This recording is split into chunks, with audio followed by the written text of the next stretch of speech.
కేజ్రీవాల్కు bail, CM కార్యాలయానికి వెళ్లొద్దు, అధికారిక దస్త్రాలపై సంతకాలు చేయొద్దు, షరతులు విధించిన సుప్రీంకోర్టు. ఈ వెసులుబాటు ఎన్నికల ప్రచారం కోసమే అని స్పష్టీకరణ.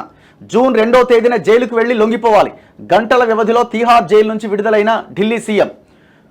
వెంటనే విడుదలైన అనంతరం శుక్రవారం రాత్రి తీహార్ జైలు వద్ద ఆమ్ ఆద్మీ పార్టీ కార్యకర్తలను ఉద్దేశించి మాట్లాడుతున్న ఢిల్లీ ముఖ్యమంత్రి అరవింద్ కేజ్రీవాల్. అంటే కేవలం ఎలక్షన్స్ కోసం మాత్రమే మధ్యంతర బెయిల్ ఇచ్చారు. ఈ ఎలక్షన్స్ అయిపోయిన తర్వాత మళ్ళీ ఆయన వెళ్ళి జూన్ 2వ తేదీన వెళ్ళి లొంగిపోవాలి. ఎందుకంటే జూన్ 4న రిజల్ట్. సో జూన్ 2వ తేదీన ఆయన వెళ్ళి లొంగిపోవాలని కోర్టు ఆదేశించింది. సార్వత్రిక ఎన్నికలు పతాక స్థాయికి చేరిన వేళ ఢిల్లీ ముఖ్యమంత్రి ఆమ్ ఆద్మీ పార్టీ జాతీయ కన్వీనర్ అరవింద్ కేజ్రీవాల్కు భారీ ఊరట లభించింది. మద్యం విధానంతో ముడిపడిన మనీ లాండరింగ్ కేసులో సుప్రీంకోర్టు ఆయనకు షరతులతో మధ్యంతర బెయిల్ మంజూరు చేసింది. ఒక జాతీయ పార్టీ అధినేతగా ఎన్నికల ప్రచారంలో పాల్గొనేందుకు వీలు కల్పిస్తూ జూన్ 1వ తేదీ వరకు బెయిల్ ఇస్తున్నట్లు జస్టిస్ సంజీవ్ ఖన్నా, జస్టిస్ దీపాంకర్ దత్తా ధర్మాసనం శుక్రవారం తెలిపింది. బెయిల్పై కేజ్రీవాల్ విడుదలను వ్యతిరేకించిన ఎన్ఫోర్స్మెంట్ డైరెక్టరేట్ వాదనలను తోసిపుచ్చింది.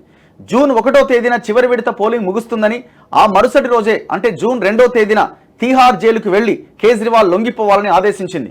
అంటే ఈవినింగ్కి పోలింగ్ కంప్లీట్ అయింది, ఆల్ ఫేజెస్ క్లోజ్ అయిపోతాయి. సో 2వ తేదీన వెంటనే వెళ్లి లొంగిపోవాలని ఆదేశించింది. గంటల వ్యవధిలోనే పూచీకత్తు నిబంధనలు పూర్తి చేసి జైలు అధికారులకు సమర్పించడంతో 50 రోజులుగా జ్యుడిషియల్ కస్టడీలో ఉన్న కేజ్రీవాల్ శుక్రవారం సాయంత్రం విడుదలయ్యారు. అంటే కేవలం ప్రచారం కోసం మాత్రమే. కోర్టు ఏమంటుంది, బెయిల్ ఎందుకు ఇస్తున్నామంటే ఎన్నికల ప్రచారం కోసం బెయిల్ ఇవ్వడం గతంలో ఎన్నడూ లేదంటూ ఈడీ తరపు న్యాయవాది శుక్రవారం అభ్యంతరం తెలిపారు. కేజ్రీవాల్కు మధ్యంతర ఉపశమనాన్ని గట్టిగా వ్యతిరేకించారు. అయితే ఈ వాదనలతో ధర్మాసనం ఏకీభవించలేదు. బెయిల్ అంశాన్ని పరిశీలించాల్సి వచ్చినప్పుడు సంబంధిత వ్యక్తి చుట్టూ ఉండే పరిస్థితులను పరిగణలోకి తీసుకోవాల్సి ఉంటుందని తెలిపింది. 5 ఏళ్లకు ఒకసారి జరిగే లోక్సభ ఎన్నికలు చాలా ముఖ్యమైనవి. 97 కోట్ల మంది ఓటర్లు ఈ క్రతువులో భాగస్వాములు. కేజ్రీవాల్ పై వచ్చిన మద్యం కుంభకోణం ఆరోపణలు తీవ్రమైనవే. అయితే ఇంకా దోషిగా తేలలేదు. ఆయనకు ఎటువంటి నేర చరిత్ర లేదు. సమాజానికి వాటిల్లే ముప్పేమీ లేదు. అరెస్టు సక్రమమా, చట్టబద్ధమైన అనే ప్రశ్నలు ఇంకా కోర్టు విచారణలోనే ఉన్నాయి. వాటిపైన తీర్పు వెలువడాల్సి ఉన్నది. ఈ అన్ని అంశాలతో పాటు 18వ లోక్సభ ఎన్నికల నేపథ్యంలో బెయిల్పై నిర్ణయం తీసుకోవడం సముచితమే అని ధర్మాసనం స్పష్టం చేసింది. కేజ్రీవాల్కు బెయిల్ అసాధారణమైనదేమీ కాదని సమర్థించుకున్నది. ప్రతి కేసులోనూ దానికి సంబంధించిన వాస్తవాలు, ప్రత్యేకతలను దృష్టిలో ఉంచుకొని మధ్యంతర బెయిల్ ఇవ్వడం సాధారణంగానే జరుగుతుందని పేర్కొన్నది.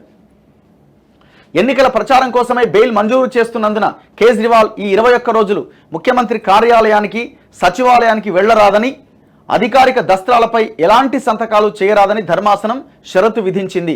అయితే లెఫ్టినెంట్ గవర్నర్ అనుమతి పొందడం తప్పనిసరి అయిన అత్యవసర దస్త్రాలపై సంతకం చేయడానికి మాత్రం మినహాయింపు ఉంటుందని స్పష్టం చేసింది. అంటే ఒకవేళ ఆయన ఎల్జీ ఆధ్వర్యంలో ఏమైనా చేయాల్సి వస్తే తప్పనిసరి పరిస్థితుల్లో చేయొచ్చట. ఢిల్లీ మద్యం విధానంలో తన పాత్ర గురించి, ఈ కేసులో సాక్షుల గురించి కేజ్రీవాల్ ఎక్కడా మాట్లాడకూడదని ధర్మాసనం తెలిపింది. సో ఢిల్లీ లిక్కర్ స్కామ్ గురించి నీ మీటింగ్స్లో ఎక్కడా చెప్పకూడదు. మద్యం కేసు దస్త్రాలను ఆయన పరిశీలించరాదు.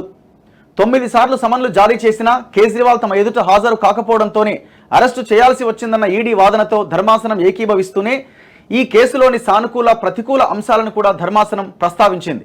మద్యం విధానంతో ముడిపడిన మనీ లాండరింగ్ కేసు 2022 ఆగస్టు నుంచి పెండింగ్లో ఉన్న విషయాన్ని గుర్తు చేసింది. అప్పటి నుంచి ఈ ఏడాది మార్చి 21వ తేదీన అరెస్టు చేసే వరకు కేజ్రీవాల్ బయటే ఉన్నారు. అందువల్ల 21 రోజుల పాటు బెయిల్ ఇవ్వడం వల్ల ఈ కేసు విచారణకొచ్చే ఇబ్బంది ఏమీ ఉండదని ధర్మాసనం అభిప్రాయపడ్డది.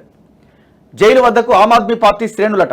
తమ అగ్రనేత కేజ్రీవాల్ విడుదలవుతున్నారని తెలుసుకున్న ఆమ్ ఆద్మీ పార్టీ నేతలు, కార్యకర్తలు భారీ సంఖ్యలో శుక్రవారం సాయంత్రం తిహార్ జైలు వద్దకు చేరుకున్నారు. జైలు నుంచి వెలుపలికి వచ్చిన ఆప్ కన్వీనర్ వారందరికీ అభివాదాలు తెలుపుతూ తన కారులో అక్కడి నుంచి బయలుదేరారు. ఆయన వెంట భార్య సునీత కేజ్రీవాల్, కుమార్తె హర్షిత, ఆప్ రాజ్యసభ ఎంపీ వీళ్ళందరూ వచ్చిరన్నమాట. కార్యకర్తలు సంబరాలు చేసుకుని మిఠాయిలు పంచుకున్నారట. సో ఇట్లా మొత్తానికి కేజ్రీవాల్ బెయిల్ పైన రిలీజ్ అయ్యిండు. కేవలం ఇది జూన్ 2వ తేదీ వరకు మాత్రమే. జూన్ 2వ తేదీన వెళ్ళి మళ్ళీ లొంగిపోవాలి. సో ఇక ఆయన ప్రచారాన్ని షురూ చేసి ఇది కొంత ఇప్పుడు జరిగే ఎలక్షన్స్ సెకండ్ ఫేజ్కి కొంత ఇండియా కూటమికి ఒక ఊరట కలిగించే అంశంగా చెప్పొచ్చు.